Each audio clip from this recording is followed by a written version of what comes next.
Theme song. I want to make a podcast again. Hello and welcome to episode 3 of Our Dads Are Brothers, a TV and movie review podcast. I'm Nathan Tracy, along with my co-host, That Tracy. And today's episode, we're diving into the screen career of Adam Sandler from his film debut in 1989 all the way up to 1999. This is going to be fun. I think he's one of the funniest actors, in my personal opinion. Yeah, they're all gonna laugh at him. So, how you been? Well, I have a funny story.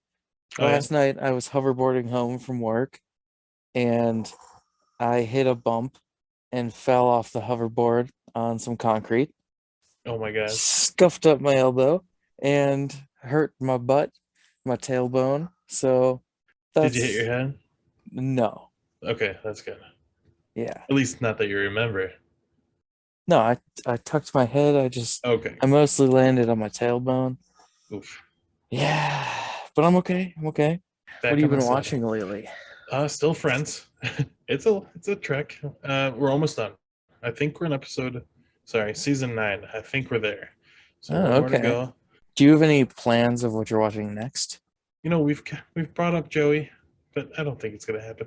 Yeah, any listeners, if you have any show suggestions, I've probably seen many of the suggestions you might list, but have a crack at it. You ever seen Raising Hope? Yes, I love That's a- Raising Hope. that's a great What is show. it? 4 seasons? Yeah. I don't Yeah, like the so fourth good. season as much because the guy who created it, he left after season 3. Sure. It's just, I don't know, it's a little weirder, It but does change, yeah. I've been watching a lot recently. So I ended up subscribing to Peacock myself to watch Everybody Loves Raymond again. And then I've been rewatching Silicon Valley. I think it's funny when you own Everybody Loves Raymond in completion. It's in a You box somewhere though. You own it. It's the whole thing about like you turn on the TV and it's with commercials and you'd rather watch that than put the DVD in. I would rather use the DVD, but it's in a box in my garage somewhere. Do you have anything else recent to chat about? I do not. Yeah, I'm going to give you our email, ourdadsarbrothers@gmail.com. Give us any suggestions for the show, comments, reviews. Say, hey, what's up? Any of that. And give us a 5-star review on whatever you're listening to this podcast on. It'd be much appreciated. That helps the algorithm. So That sounds Nathan, like it could be in like a name in Lord of the Rings. algorithm. The algae rhythm was the name of the bad guy in Space Jam 2. Wow. Yeah. So Nathan, Yes. this is one of my favorite parts of this show. Tell me about some birthdays. Well, I can certainly do that. Today is May 12th. Today we've got Rami Malek, Emilio Estevez, Emily Van Camp, George Carlin, Stephen Baldwin, Jason Biggs, Malin Ackerman, Ving Rhames. It's quite the star-studded day today, I'll tell you that. There is most of those people are in a lot of big time things. They are. Like just off the top of my head, in order.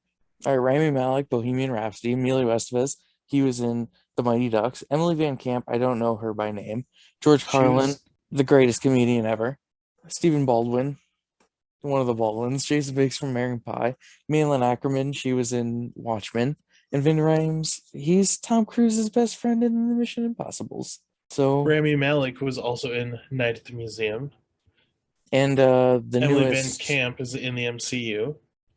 he's in the newest James Bond movie, the one where it's like, hey, we can never die because we don't have enough time to die or something like that. Stephen Baldwin is Justin Bieber's father-in-law. Oh, that's weird. Who are we going to highlight today? Oh, I'm definitely choosing George Carlin. I think I'd he's be the greatest. upset if you didn't, honestly. He's the greatest comedian that's ever comedianed. Sorry, Jerry Seinfeld comedian, get out of the way. Tell me about George Carlin. So he was born in 1937. Unfortunately, he died June 22nd, 2008, at the age of 71. I remember that. He was born in Manhattan, New York. And I've got a fun fact for you. Okay, go for it. He was the narrator of Thomas the Tank Engine from 1991 to 1995. No shit. Yes. Isn't that amazing? That's insane.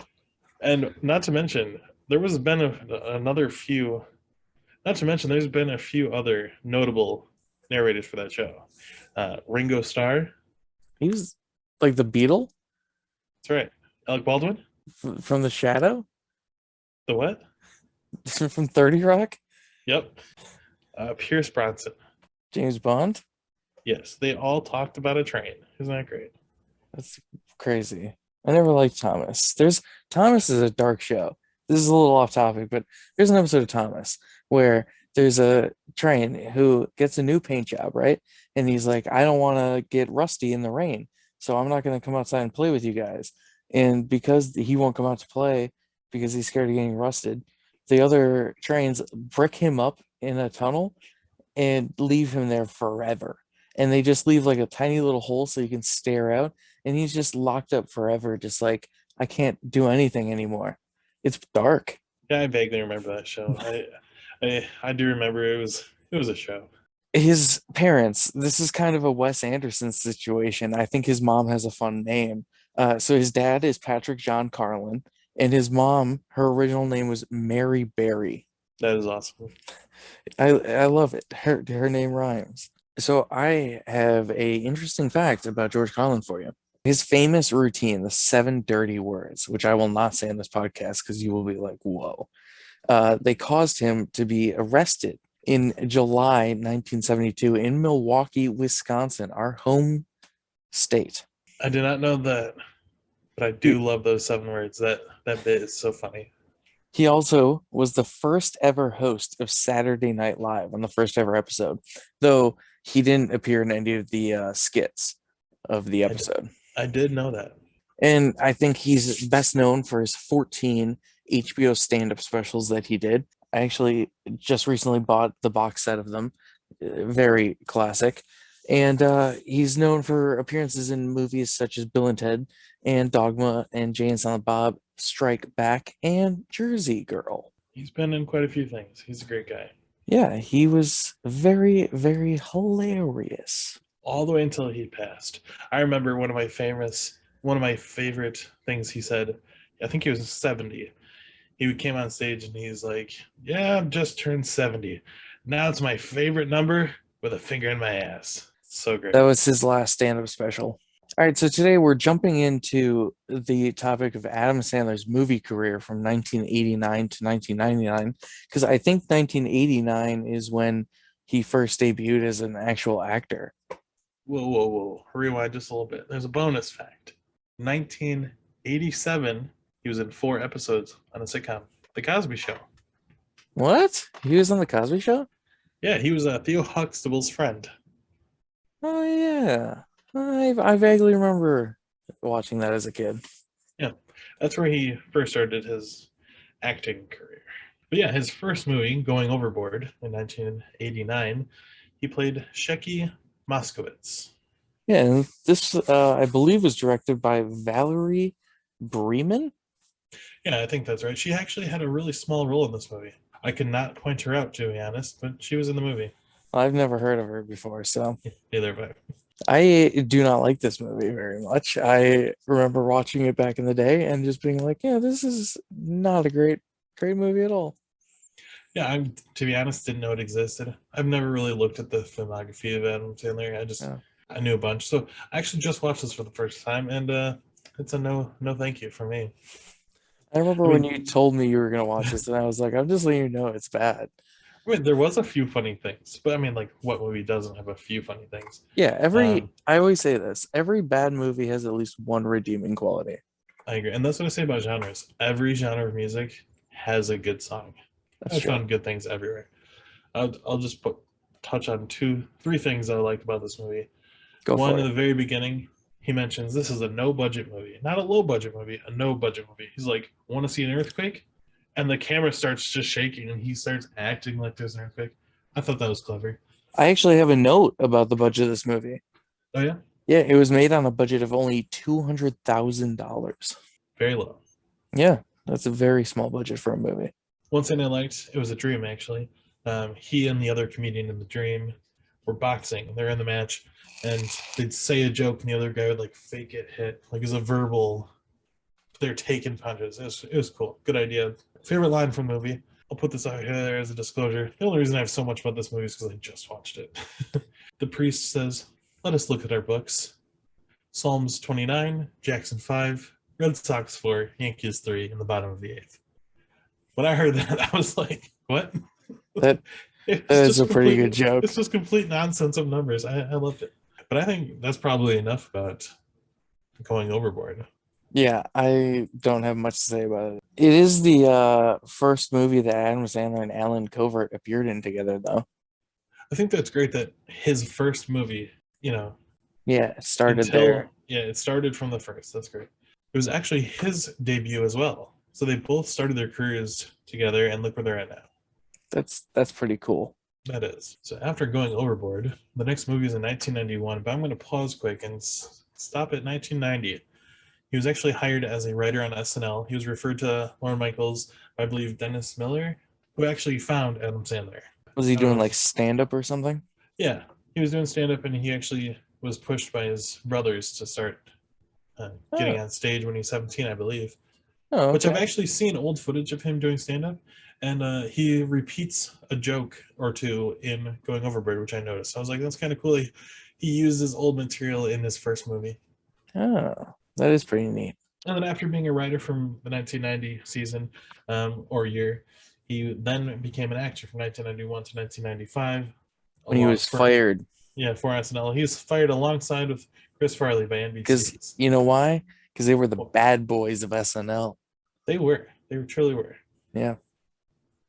And like I said, he got fired in 95, and in between that, he did 5 movies. Let's get back into the movies. Like I said, in 1991, he did Shakes the Clown. He played Dink the Clown. This was directed by Bobcat Goldthwait, who I'm a very big fan of, by the way. And this movie had a budget of $1.4 million, and it grossed $115,103. So a significant loss in profit. Yes. And didn't the director also star in the movie? Yes, Bobcat plays Shakes the Clown. Very cool. So I actually really love this movie. This is, I would say, in my top 50 movies of all time list. I think this movie is just amazing. It's very funny. And Adam Sandler, he has a small role, but he's throughout the entire movie. And him and Blake Clark actually appear in this movie for the first time together. They play the other two clowns that are with Bobcat's Shakes the Clown. And this movie got critically panned when it was released, but it's gone on to become like a cult classic. There's a story where once a film critic used this movie as an example of a bad movie, and Martin Scorsese defended it by saying, "I like Shakes the Clown. Haven't you heard? It's the Citizen Kane of alcoholic clown movies." That is awesome. I don't know of any other alcoholic clown movies, but I'm sure Bozo. Did Bozo have a movie, or was it just a show? I honestly do not know. A fun fact is just off the top of my head. Tom Kenny also has a role in Shakes the Clown, which Tom Kenny went on to become the voice of SpongeBob. Oh, very cool. Yeah. Robin Williams also had a cameo in that movie. Yeah, because he's friends with Bobcat Goldthwait. Bobcat Goldthwait, you would probably know. He's have you seen Scrooged with Bill Murray? I have not. Oh, okay. Have you seen the animated Hercules movie? Yes. He's one of Hades' minions. Oh, the red or blue guy? Yeah. He's the one, he talks like this. Yeah, the blue guy then. Yeah. I actually just recently watched that. That's a good one. I do love Hercules. Yeah, it's it's one of my favorite of the end. Yes. We'll talk about it in a different one. Well, yeah, especially we'll talk about it later, but the soundtrack, like the female singers. Yeah. So good. All right, moving on to 1993, Coneheads. He played Carmine Wiener. This was directed by Steve Barron. This one had a budget of $30 million, which is pretty significant for the time, and it grossed $21.3 million, which pretty significant loss. And so there's kind of a rule of thumb here with budgets that I kind of wanted to get into a little bit. So basically, when you look at like what the budget is, including like marketing and promotion and all that, you just kind of like double it. So it'd be like 60 million basically. But that's not the actual budget because it doesn't count towards the making of the film, if that makes sense. Makes sense to me. Yeah, this is This is a Saturday Night Live movie, and it's actually the only one to be rated PG. Nice. Yeah, that's why the budget was so high. That SNL money. Lorne Michaels was like, Coneheads is gonna make me billions. Coneheads. Well, wasn't there Coneheads skits prior to the movie?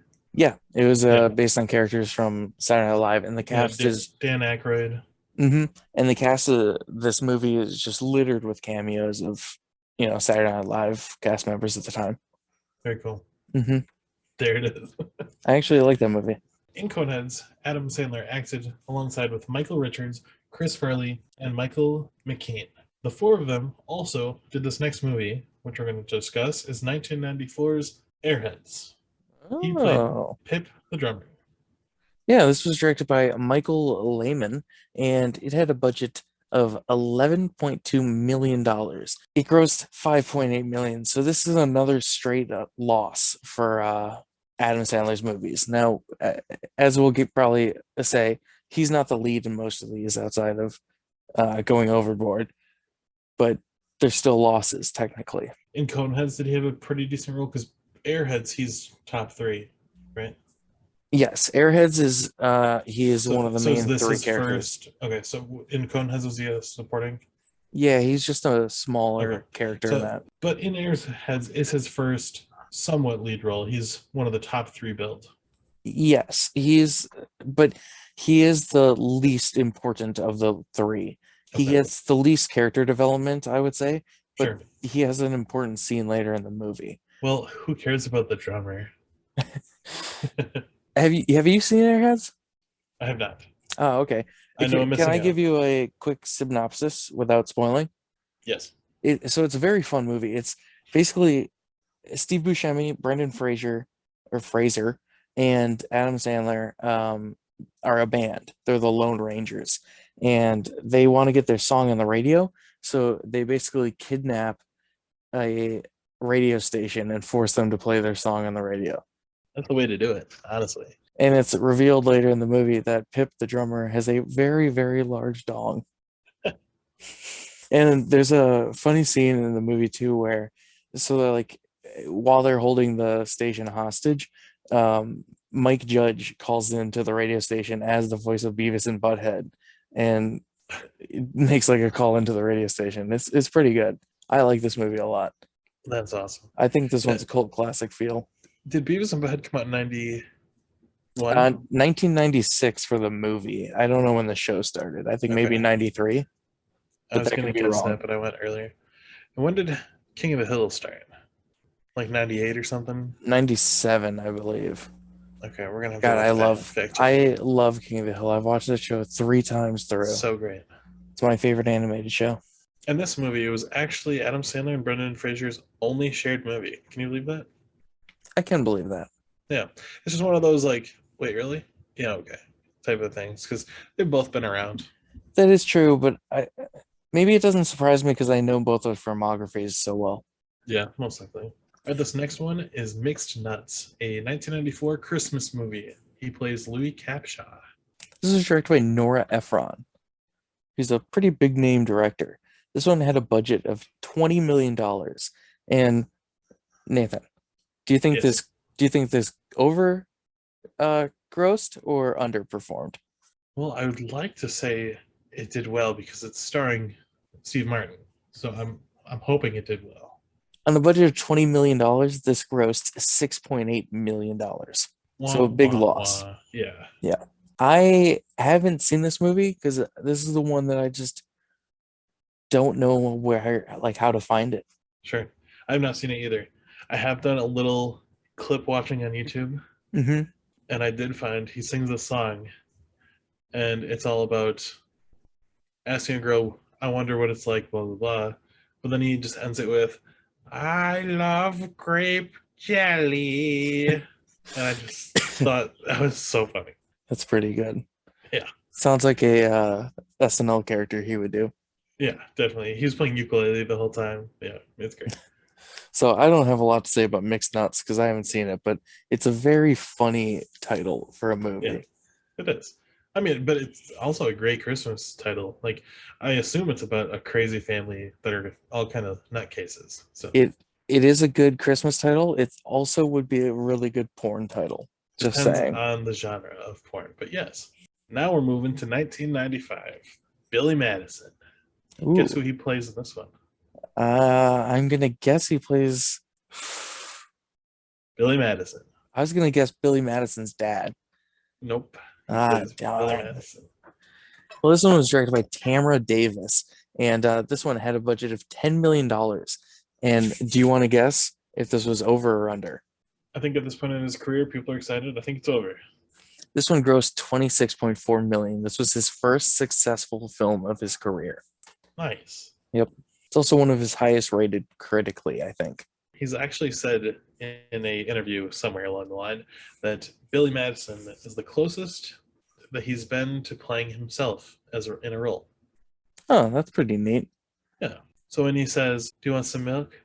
This could be our milk. He would say that in real life. That's what he's saying. That's what he said to get his wife. And she's like, yeah, wow. Exactly. Do you want some milk? That milk's not yours. It could be our milk. It could be our milk. It's the part where Adam Sandler, like, they're all, "Look, he peed his pants," and he goes, "Yeah, well, peeing your pants is cool, and look, Billy peed his pants too." Cuts to that old Amish lady or whatever, like the colonial lady, and she goes, "If peeing your pants is cool, then consider me Miles Davis." That is pretty good. And then it cuts back to Bill, and he goes, "Oh, that was the grossest thing I've ever heard in my life." I like Billy Madison a lot. I think it's a good movie. Yeah. And the guy who plays the villain of the movie, Bradley Whitford is his name. He's actually from Wisconsin. He was born in Wisconsin. I think in Very DeForest. I think that might be right. It's a fun movie. I like Billy Madison. He's really good with the kids. He has good rapport. Yeah, I heard during the filming they actually loved him. They'd jump on him all the time and they'd play. And you know the scene where he plays dodgeball with all the kids?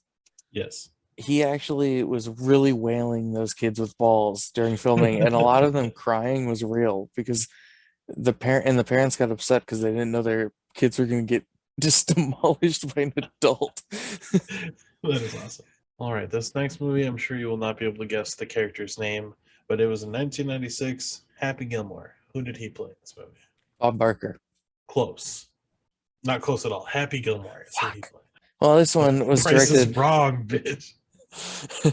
This one was directed by Dennis Dugan, and it had a budget of 12 million, and it overperformed again. This one grossed $41.2 million.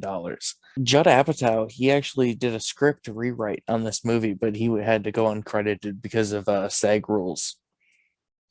Or not SAG, but whatever the Writers Guild is. WAG?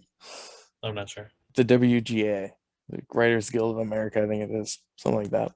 Yeah, that doesn't spell WAG, but we'll go.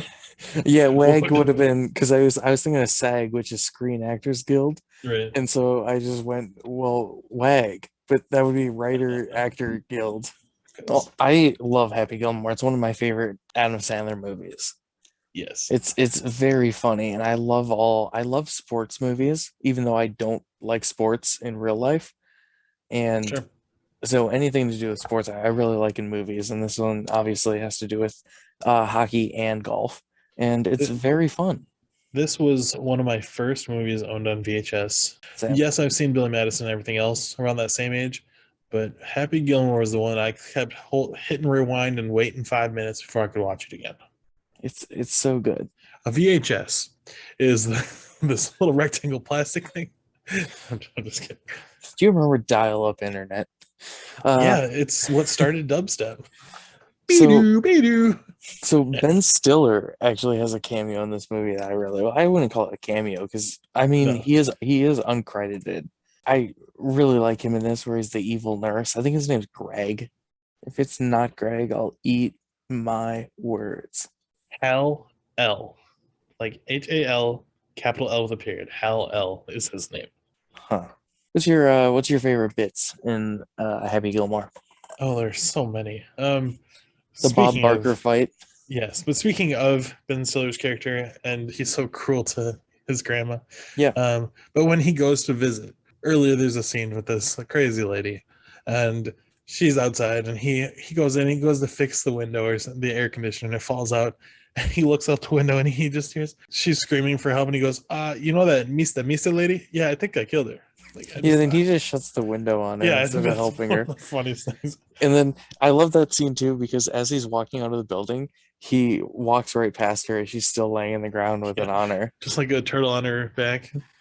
Classic Adam Sandler movie. I really I like. really like that one. Yeah, I mean, I could literally go off all day. Like the part where he's doing the subway scene, he's like, "Try this cold cut combo." In his classic swing where he runs up and hits the ball, Yep. it's just great. And I always love that this movie and Billy Madison always come in a combo pack. You can always find those on DVD. Yeah, Um, definitely. in Carl Weathers in this movie, he's amazing. It's I don't know. all about the hips, all about the hips. Yep. And He makes a cameo in a future movie which we'll talk about in Adam Sandler's Part 2 episode. that's true. And Carl Weathers and Adam Sandler, I think they make a really good combo. And baby, you got a stew going. Yeah. Mm-hmm. That mini golf scene with the cloud. Yes. Oh my God, that is so good. And obviously, we haven't even talked about it. Shooter McGavin, he's incredible. I eat pieces of shit like you for breakfast. You eat pieces of shit for breakfast? Exactly. No. And I'd be remiss if we didn't talk about it.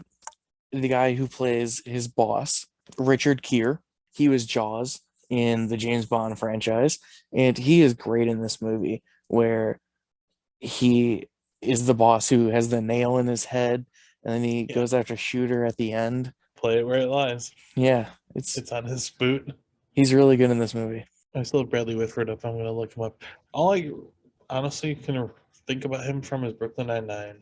Oh, you know Bradley Whitford was in that I really liked him in? Have you seen Cabin in the Woods? Yes, Cabin in the Woods is an amazing movie. Yeah, it was him and who's the dad in Step Brothers? Yeah, Richard Jenkins. Yeah, it was him and Richard Jenkins doing the whole board of monsters, taking bets, and he was like, Merman, Merman. That is one of the best movies ever. Oh, I loved it. Anyways, Happy Gilmore makes me happy, and I just want to Gilmore after I watch it. Another really good bit, the part at the beginning when they're moving his family or his grandma out of her house, and he plays golf with the moving company, and he hits the golf ball in like the guy's window and stuff. Yeah, and then he looks out and he hits him in the head, and he rolls off the roof. And there's a part where as they're carrying the couch, he like runs out and jumps up on the couch and makes it fall. That's dangerous. He could have landed on their toes.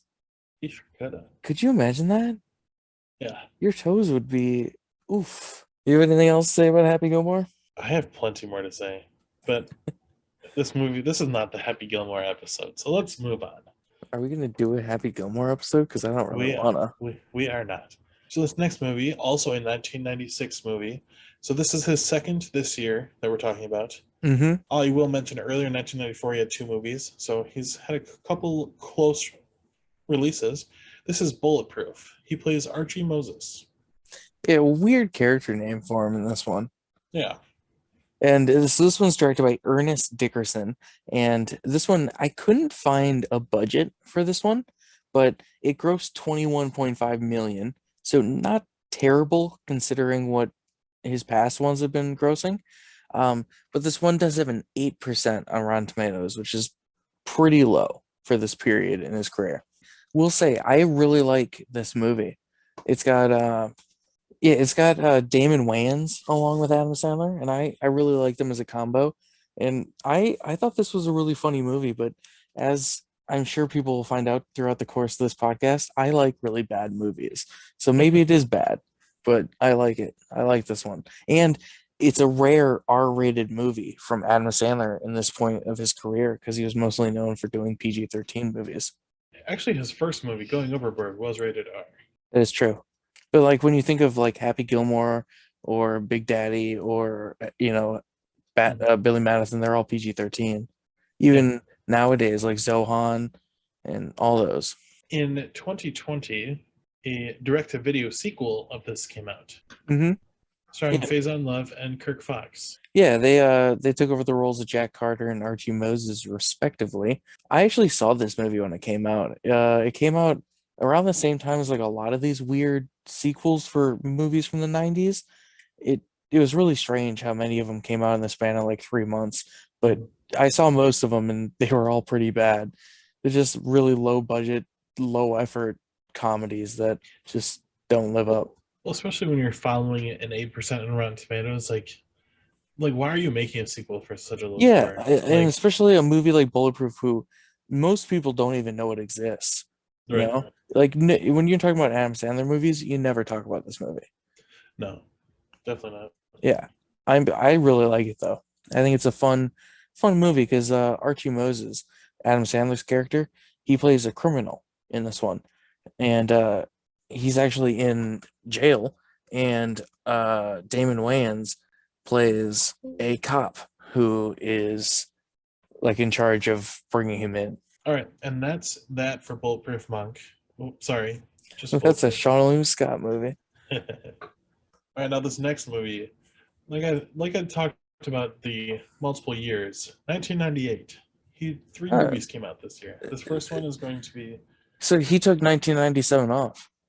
yeah to make three movies most likely. First one we're going to discuss is The Wedding Singer. He plays Robbie Hart. Yeah, this one was directed by Frank Karachi, and this one had a budget of $18 million, and this one grossed $123.3 million. So very much the most successful movie of his career up to this point. Yeah, that year it came out around the same time as Titanic, and it was number 2 in theaters. Oh, that's pretty cool. Yes, Yeah, definitely. there's no way it was gonna beat Titanic. No, it was. I believe it was around $18 million less than Titanic, so it's I can still up believe there. Yeah, that movie the went on fact to that make $1 billion. yeah, well, it went on to exactly. I'm talking about the time it came out. Yeah, Yeah. now they're probably behind like I don't know, 750,000 behind the Titanic. I don't know. Oh, nothing. Yeah, if it's only gross 123 million, that's nothing compared to like No, definitely not. what movies gross nowadays. Right. Throughout filming this, Adam Sandler would always make Drew Barrymore laugh out of context. So most of the laughs in the movie were real laughs. Oh, And that's pretty cool. yeah. And so for the songs he would sing, she never read them or heard them until it was time to shoot. So her reaction would be genuine, which I think is awesome. Like, imagine just going in to be like, all right, today we're going to film this scene where Adam Sandler is going to sing to you. And you're like, okay, cool. And then he just starts singing really funny. And you're just like, oh my God, this is Somebody hilarious. kill me, please. I'm on my knees. Pretty, pretty, please kill me. And you had no idea that's coming. Like, I I feel like that'd love be that amazing. song. So I I had really, never seen The Wedding Singer before. And so I watched it in preparation for this episode. Absolutely loved it. I was blown away. I thought this was a really, really good Adam Sandler movie. definitely. I The really bit, liked it. I thought it was very funny. and I If love not, how Billy Idol's in it.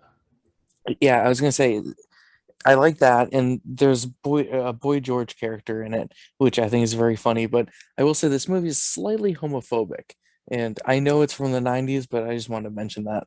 One of my favorite parts in this movie is when there's that guy with the crazy hair, and he's like, "Do you like flock of seagulls?" And he just goes, "I see you do." Yeah, I remember you telling me about that, and then I got to that part of the movie, and I was like, oh, that's the part Nathan likes. Well, the other part too that I'm sure you saw afterwards too. So Robbie Hart's talking to the guy that Drew Barrymore's character is going to marry, and so he realizes that her name's going to be Julia Gulia, and he goes, "Julia Gulia, that's funny." And he goes, "Why is that funny?" And he goes, "I don't know." Yeah, I So did really fun. like that part. It's so fun. I think that's all I have to say about The Wedding Singer. I watched Yeah. it at 2 a.m. Our next movie that year, 1998, small role, I believe, like a 30-second scene, Dirty Work. He was in a hallucination as Satan. All right, this one was directed by Bob Saget. This one had a budget of $13 million and it grossed 10 million. So very small margin of error there. Would have done better if Adam Sandler had a larger role. Potentially. But interestingly enough, they actually wanted Howard Stern to be Satan, but he turned it down. So Sandler was eventually cast instead. Interesting. Yeah. In that very short scene, like I Mm-hmm. said, it's a hallucination. So, starring in the movie, Norm Macdonald, Yep. he's tripping off with some. And Artie Lang is his friend. Yeah, so it's just him, and once the hallucination starts, he's sitting there. He looks next to him, Gary Coleman, sitting passenger, and and Adam Sandler as Satan starts talking. And he goes, "What you talking about, Satan?" Mm-hmm. It's so funny. I really like this movie. This is definitely a cult classic. It's gotten got a lot of hate when it came out because originally it was supposed to be an R-rated movie, but the studio thought it would make more money as a PG-13. So while you're watching it, you can definitely tell that it was like edited in a way to cut out like them saying the F word or whatever. That's frustrating. Yeah, but it's gained popularity in recent years, especially since Norm Macdonald died. I think it's gotten a lot more looks at it. In the last movie of this year, 1998, The Waterboy. He plays Ah, Bobby Boucher. that's true. So this one is directed by Frank Karachi. This is the second movie he did with him after The Wedding Singer, and this one Two had in a the budget. same year. That's true. I didn't even realize that. So this one had a budget of $23 million, and this one, this is gonna blow you away. 190 million is what this grossed. Oh my gosh. This blew it away. That's almost tenfold. You've seen The Waterboy. I know you have because we watched it together when we were children. That was, I'll tell you, not in order of liking, but that was the number two on repeat. Happy Gilmore and Waterboy. Those were my two back to backs. As a child, I liked The Waterboy. I think that was maybe my favorite. Well, Mama Gatorade. H2O. What Mama don't know won't hurt Mama.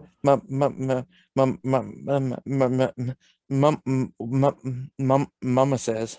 Well, Mama's wrong. No, you're wrong, Colonel Sanders. I really like this movie a whole lot. There's obviously, do you remember the bits where he's watching the show wrestling on TV and Yes. Captain Insano is on there? Mm-hmm. So that's actually his famous role. His famous move was open a can of whoop ass. So he actually is played by Paul White, who is a current AEW wrestler, but he's mostly well known for his WWE run as the Big Show. Well, it's the Big Show. A fun fact about this, Paul White is actually in the process of bringing the Captain Insano character back to use on AEW television because he wants to play that character again. That'll be awesome. That means he's going to reprise the eye poking move, which I can't think of the name, but I just remember that Bobby Boucher uses that later in the movie. Mm-hmm. It's so funny when he calls in to the TV and it's like a live and he's watching himself. He's on the phone. He's like, "What are you, like 13 or something?" And he's like, "I'm 31." I'm 31. Yeah, that's a pretty good one. I like that movie. Yeah, in this I like movie, that movie a whole lot. Vicky Valancourt. In this movie, the coach is played by Henry Winkler, which, fun fact, he will also join Adam Sandler in another movie that we are going to mention in part 2.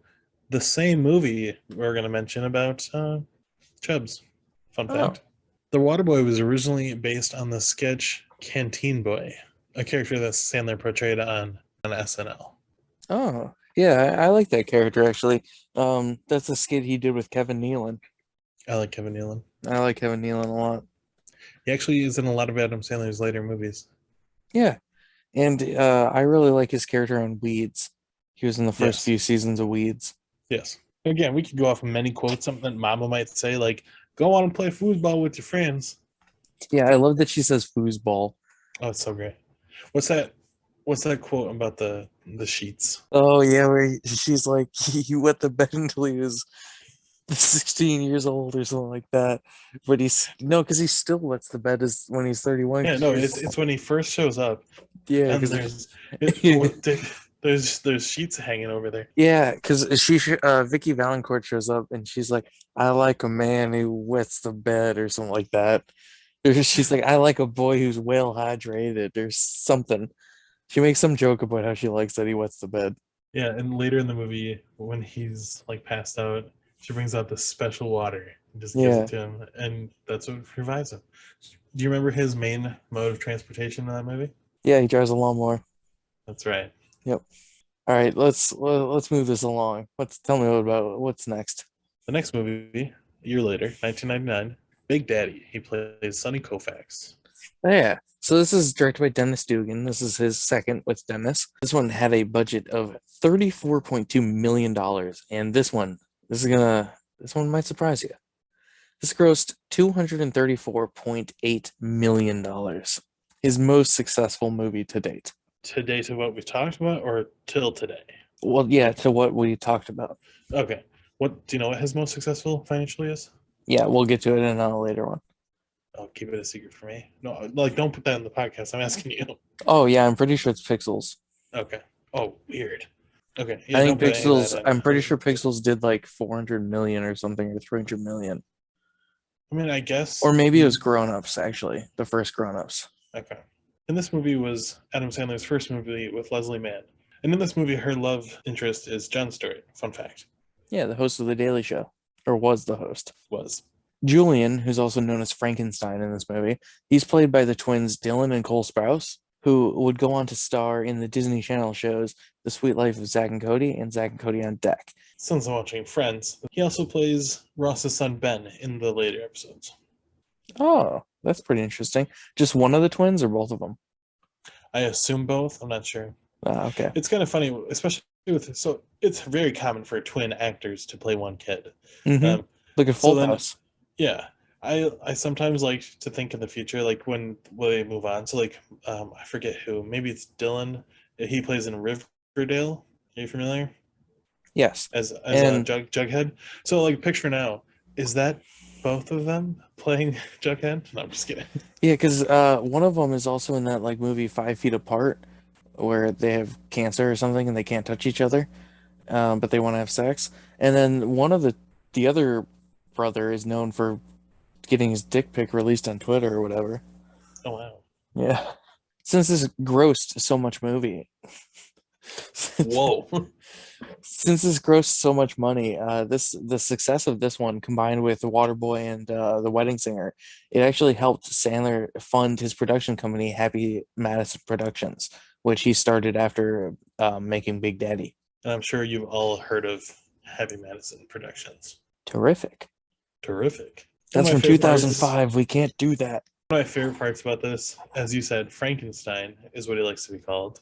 Yes. Julian, he's like, check out what I taught him. And he spits and it hits the ground. And then he's like, all his friends are like, oh my God. He's like, watch. And he goes, and so he gets back up in his mouth and he pats his hands on his side. Yeah.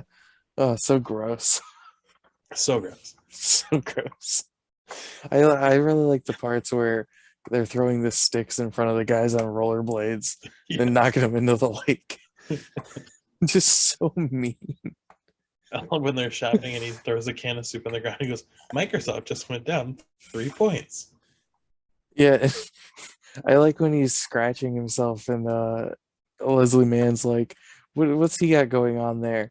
And he's like, I got eczema. And she's like, you have eczema? You know what I really took away from this movie? Now that I realize? There's a lot of good parenting tips. All you need is newspaper. It'll cover spilled milk. It'll cover urine. It'll cover vomit. Yep. Yeah. Newspaper is the way to go. He uses it for everything. Everything. Where is he getting it all? They live in New York in Big Daddy, right? Yeah. Okay, so New York, very high rent prices. He's unemployed for that movie, or he works one shift every 3 months or whatever the hell it is. You know, where he sits in that booth? Yeah. So how is he affording that giant ass apartment that he lives in with like a spiral balcony and staircase and a loft? And I will say that was a really cool apartment. Really yeah, cool. a very, very cool apartment. Yeah, there's probably some secret hidden behind the scenes thing. I don't know. It's I me. really like the whole bit about McDonald's breakfast. Yeah. Can't get there on time. What do you want for breakfast? Cheerios. They don't have Cheerios. It's me, Scuba Sam. Kangaroo song. I like the part where they're playing cards and he goes, I have this and that, and then he's like, I have an 11 and a 4, I win. And they're like, why do you win? He's like, because I win. They're like, what game is this? And he's like, it's called I Win. When he's doing the words with Rob Schneider and the kid, Rob Schneider gets hippopotamus. He's like, hip Yeah. hop up, hip hop up, up. You He give me goes all the bullshit he words. goes hip hop anonymous. He goes, this is In that same bullshit. You give me scene, the in that hard same words. scene, yeah, it's one of my favorite Rob Schneider small roles in an Adam Sandler movie. Agreed. I like that one a lot. Mm-hmm. And this last movie for this segment, 1999, Deuce Bigalow, Male Gigolo. He played Robert Justin in this Rob Schneider movie. Yeah, this was directed by Mike Mitchell. It had a budget of $17 million, and it grossed $92.9 million. This was the first film to be produced by Heavy Madison Productions. I like this movie for what it is. I mean, it's just a weird sex comedy starring Rob Schneider, and he has sex with a fat chick and whatever, and they're like, oh, haha, look at this weirdo. But it's a funny movie, and it's got its redeeming bits. I actually have not seen this movie in a long time. I vaguely remember it. Was this the one? Well, there was two Deuce Bigalow movies, so I'm not sure which one it was. But was there one where one of the ladies that he was dating had narcolepsy and she couldn't eat soup or something? I believe that's this one, actually. Okay. It's just like the one thing that stands out. I know in this one he has to like watch that guy's house, and the guy's got like the really expensive fish, and he ends up killing the fish. So was Robert Justin, Adam Sandler's role, big in this movie? Like I said, I do not remember this movie that well. No, it's a tiny cameo. Okay. I didn't even know his character had a first and last name. That's funny. He was just that guy. Yeah. That's probably it for that movie, right? Yeah, I don't have much to say about this one. I mean, if we're purely going on, Adam Sandler, he's not in this movie a lot. It's during a period of his career when he was doing a lot of cameos. Sure. Which we'll get more into, I think, in part 2. Yeah, definitely. All right, so I think that wraps up the first part of Adam Sandler's cinematic career. Yeah, along with the TV stuff we talked about. Yeah. So part 2 will be starting with 2000. Yeah. Y2K. Baby. Y2J. Do you know who that is? No. It's Chris Jericho. Very neat. You should watch more wrestling. I don't have time. On a scale of 0 to 1,000, how many hours would you say you consume of wrestling per week? Currently or in my lifetime? Currently. Per week? Yeah. On average for a year? I might go with 0.1. Okay. 10 minutes. Oh, wait, no, 0.1 of 60 minutes would be. Yeah, okay. I watched some clips here and there, TikTok. You'll send me some awesome chair or table breaks. I'm about it. I just don't spend a lot of time. And it's not that I'm against it whatsoever. It's just. One time, okay, so I maybe sent you a clip, but it was these two women wrestling, and they did a superplex onto a huge tower of chairs, and the chairs just collapsed under them. It looked horrendous to take. It did. I'm not repping these guys. They're not my favorite, but Hardy Boys or something like those tall, off the ladder. Yeah. That was fake too, right? I like the Hardy Boys, not so much currently because you can tell they're old and they look just hurt all the time. But I like them. They look like they're like a teenager. Well, they're like in their 20s trying to be a teenager still type of image. Yeah. All right, so enough of wrestling. So do you want to do the old? Well, you mean Wheel of Versus that? So I'm currently the champion. I'm 2-0. What are you? I'm 0-0. You're 0-2. I'm 0-2. Yeah, sorry. I was just rubbing it in you. So normally we take 5 characters from the movie or topic we're talking about. Since Adam Sandler had a few movies where he didn't have a huge role, and this was a few less movies than we normally talk about, we're lowering it down to 4. They're on the soccer field, and they're about to throw down. Yeah, they're on the soccer field. And we're going to spin some wheels and do an elimination style. So the first spin, A versus B. Delete, spin again, and so on until it's done. Whoever has the most at the end of this will be the champion. So I'm going to be 3-0 after this. I think I'm going to take this. I'm going to take the belt from you. I'm going to raise my arms. I'm going to be the heavyweight champion. You might. Okay, tell me who is on your list. All right, I got Bobby Boucher from the Waterboy. I got Pip, the drummer from Airheads. I got Dink the Clown from Shakes the Clown. And then I got Billy Madison from said movie. I've got Happy Gilmore from said movie, Sonny Koufax from Big Daddy, Okay. Shecky Moskowitz from Going Overboard, and Robbie Yep. Hart from The Wedding Singer. All right. All right. Should we spin? Yes, we shall. Who'd you get? I got Billy Madison. I got Sonny Koufax. Oh, all right. So right off the bat, so Sonny, I don't know how much fighting he does in that movie. I know he, like I said, he does throws have anger sticks. issues. That's true. He blows up a lot. He throws sticks in front of rollerblades. So if Billy Madison was rollerblading, you'd take him out. During trick-or-treating, he'll break into your house and force you to give your CDs and your wristwatch. So, I mean, he might. It's true. But How then violent was Billy Madison? I don't Billy recall Madison, him. if you remember, he fights that penguin that he keeps hallucinating and seeing a That is penguin true. that follows him, and he fights that. And he also attacks Bradley Whitford at the end of the movie and fights him. That is true. There was a good tackle in that scene, I believe. Yeah. This is a toss-up. I think maybe it would go to Billy Madison. I'll give it to you. All right, I'm getting rid of Sonny. All right, I'm spinning again. And spinning. I got Robbie Hart. I got Dink the Clown. You haven't seen Shakes the Clown. I have not. So I could say whatever I want. I could be like, so Dink the Clown has the Infinity Gauntlet in this movie, and he actually can control the universe, so I win. I'm going to trust that you're going to not. So I'm going to just say right off the bat, Robbie Hart has a guitar. Whether he's actually hit somebody in the head with it yet or not, he could. Yeah, I will say he's got a weapon. That's the one thing about that movie pick for you is he doesn't fight anybody in that movie, but he does have anger issues like he does in most movies. In Shakes the Clown, they have a giant fight scene where they Shakes, Dink, and whoever Blake Clark's character's name is, they all have a massive fight with Tom Kenny and his gang, and it's bloody and there's knives pulled and people get stabbed and it's crazy. So you're saying Dink wins automatically? I think Robbie Hart would most likely cry and then write a song about what he's feeling. I don't think he would fight. When you said knives are pulled, did Dink pull a knife? I don't recall exactly who pulls the knife. It might be the bad guys who do it. I'm gonna let you call this one. I mean, I'll take the win if you're willing to give it to me. It's just a bad matchup. I'll be honest. Well, I mean, so you'll give me the win if I want it? You got to fight for your stake. What can Robbie do? Think about it. Well, Robbie's got Billy Idol on his side, and he's about Robbie Hart getting what Robbie Hart wants. Yeah, but Billy Idol, I don't think he would be there. I know. Who do you think would win?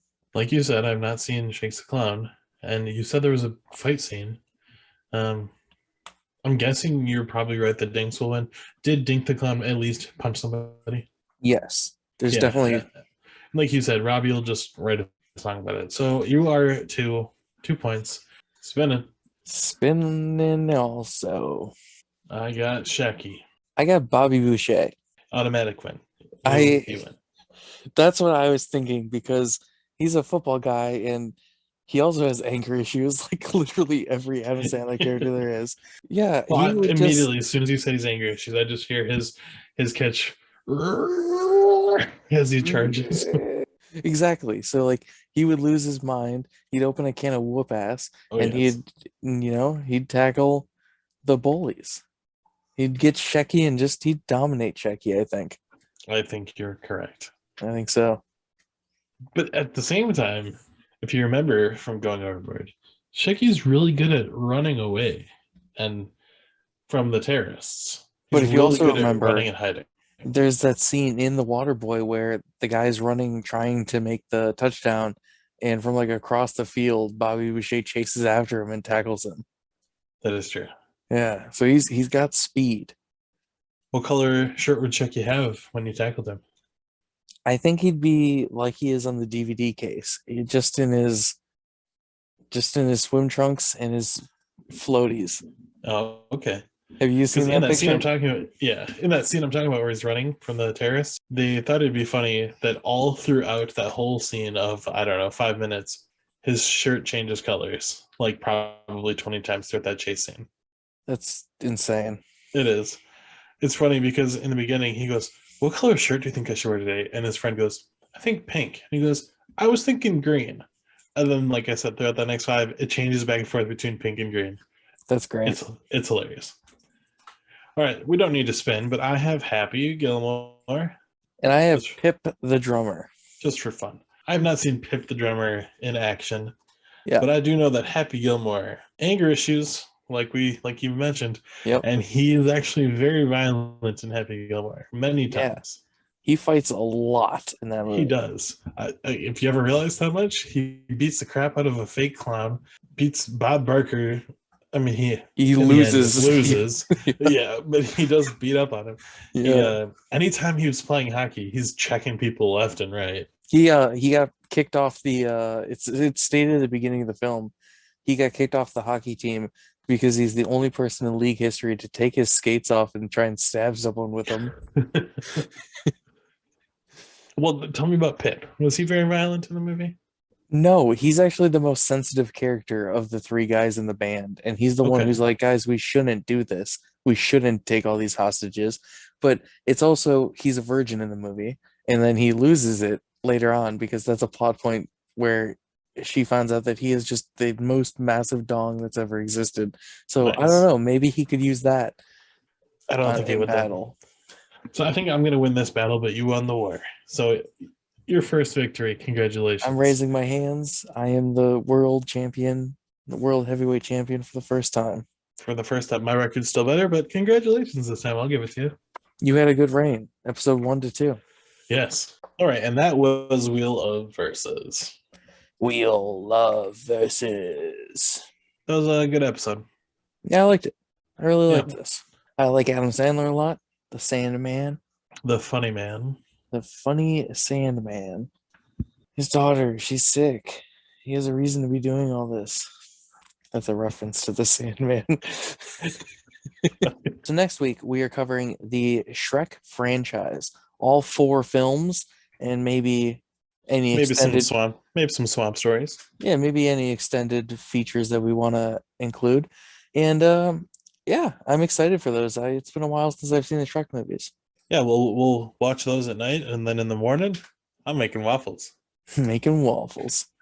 And if you want to get in touch with the podcast, you can email us at ourdadsourbrothers@gmail.com. Any concerns, questions, comments, send anything. And if we like it, we'll read it out on the podcast, give you a nice little shout out. All right, if you want to follow me, go check me out on Punk Rock Blues on YouTube. That's my channel over there. And I'm at BatTracy01 on Twitter and Instagram, and Bat Loves Movies on TikTok. I'm going to throw out a little fun plug for myself. This is a fun Instagram that I have in case you like brick walls as much as I do. It is called One Brick Wall at a Time. _ between each word. Check me out. It's brick walls. It's great. But it's only good brick walls. Only good brick walls. So I have questions about this. Do you go on long walks? Do you find a lot of brick walls? I have not sought out for brick walls. Brick walls come to me. So you're when I see it, I know it. But like, where are you that you're finding these brick walls? Well, or that they're finding you. Well, there's only 4 photos on Instagram so far. The first one on the page was at an old feed mill with a pizza place inside it. The second one was in a coffee shop in Nashville, Tennessee. Okay. Third one's a Quick Trip gas station. Yeah. The fourth one is actually a McDonald's wall on the outside. Oh. So I'm kind of all over. Email us pictures of brick walls. They probably won't make the cut because I have high standards. This episode's gone off the rails. So this was really fun. Yeah. It was good. I enjoy doing these. Yeah, me too. I think we should do it again sometime. Maybe weekly? Yeah, I'm down. We can do a podcast. We'll talk about it. We'll have to come up with a good name. Something catchy. So as always, I'm Bat Tracy. And I'm Nathan Tracy. And our dads are brothers. That they are. Did you realize that every pocket dial, if the phone's in the back pocket, is a booty call? That's true.